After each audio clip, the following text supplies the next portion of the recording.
नमस्कार दोस्तों, स्वागत है आपका आपके ही अपने पसंदीदा program motivational talk with Madhukar Mokha. हम पढ़ रहे हैं अभी रांडावन की प्रसिद्ध पुस्तक शक्ति पावर।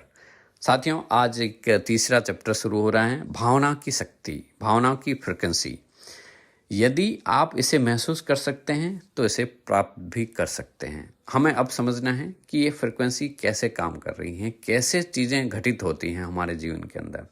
हमें समझना है इसको एक चुंबक के उदाहरण से, कि सृष्टि में हर चीज़ चुंबकीय है। हर चीज़ एक चुंबकीय फ्रिक्वेंसी, एक खास आवृत्ति के ऊपर वाइब्रेट करती है, क्योंकि आपकी हर भावना और विचार की भी एक खास चुंबकीय फ्रिक्वेंसी है। अच्छी भावना का मतलब यह है कि आप सकारात्मक फ्रिक्वेंसी पे हैं, बुरी भावना का मतलब है कि आप नकारात्मक फ्रिक्वेंसी के ऊपर हैं।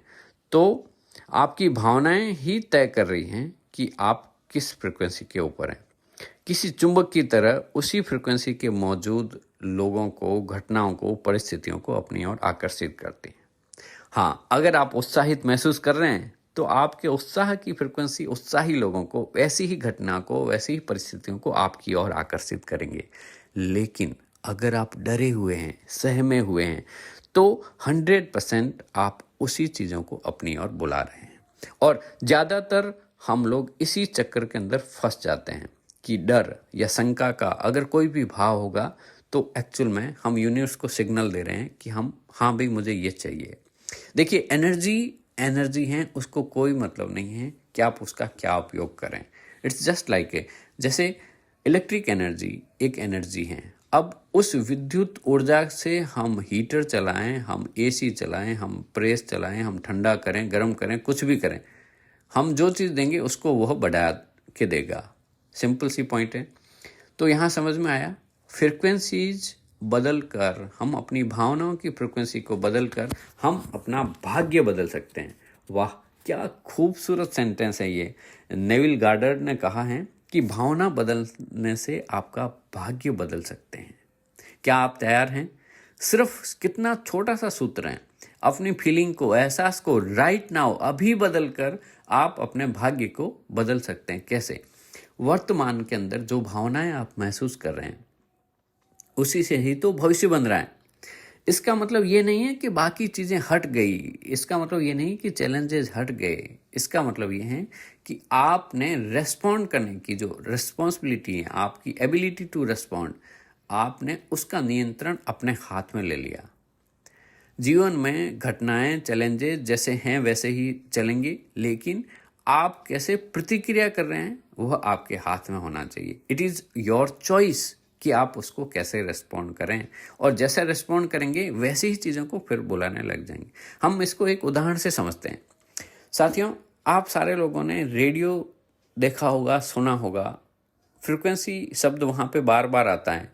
93.7 या 101 FM या इतने सारे जो मीडियम वेव, शॉर्ट वेव सबने देखे होंगे। विविध भारती आता था पहले, बहुत ही शानदार उसमें गाने सुनाए जाते थे। या शिवा का संगीत माला, जो पुराने साथी हैं उन्होंने उसको अनुभव किया होगा। तो आप ये समझिए कि जीवन भी ऐसे ही है, रेडियो के माफिक। हर रेडियो जो चालक हैं, जो रेडियो बजा रहा है, उसके पास ये ऑप्शन रहता है ना कि वो अपनी रेडियो की ट्यूनिंग को बदल कर मन चाहा गाना जो चल रहा है उस समय, जहाँ पे भी, जिस स्टेशन पे, उसको सुन सकता है। तो भाई, किसने कहा है कि आप दर्द भरे गाने ही सुनो? हम अपनी रेडियो की चैनल को नहीं बदलना चाहते और हम दोष दे रहे हैं रेडियो वालों को, स्टेशन वालों को, प्रकृति को, इधर उधर सब जगह पे। Who told you? आप अपने चैनल की, अपनी फ्रिक्वेंसी को तुरंत बदलिए और अपना मन चाहा आनंदित गाने को हाथों हाथ सुनना शुरू कर दीजिए। तो ऐसा नहीं कि बाकी वाले गाने नहीं बज रहे हैं, बाकी स्टेशन पे भी गाने बज रहे हैं, उस स्टेशन पे जो चल रहा था वो गाना बज रहा है, लेट इट, उसको बजने दो। आप अपने को जो चाहिए, जिस फ्रिक्वेंसी पे चाहिए, उस फ्रिक्वेंसी को सेट कर दो राइट नाउ। तो मुझे बताइए, आप अभी कैसा महसूस कर रहे हैं? अगर अच्छा महसूस कर रहे हैं तो वेल एंड गुड। आप हर समय ऐसी भावनाओं के साथ रह सकते हैं। यह इसका मतलब हुआ कि हम अपनी रेस्पॉन्स करने की एबिलिटी को समझ गए हैं और हम खुशी की, प्रेम की, कृतज्ञता की जो हाईएस्ट फ्रिक्वेंसी है उसके ऊपर वाइब्रेट कर रहे हैं। तो धन्यवाद दोस्तों, आप सभी का हृदय से आभार। आप तो बस ऐसे ही सुनते रहें motivational talk with Madhukar Mokha. धन्यवाद, धन्यवाद, धन्यवाद। जय हिंद, जय भारत।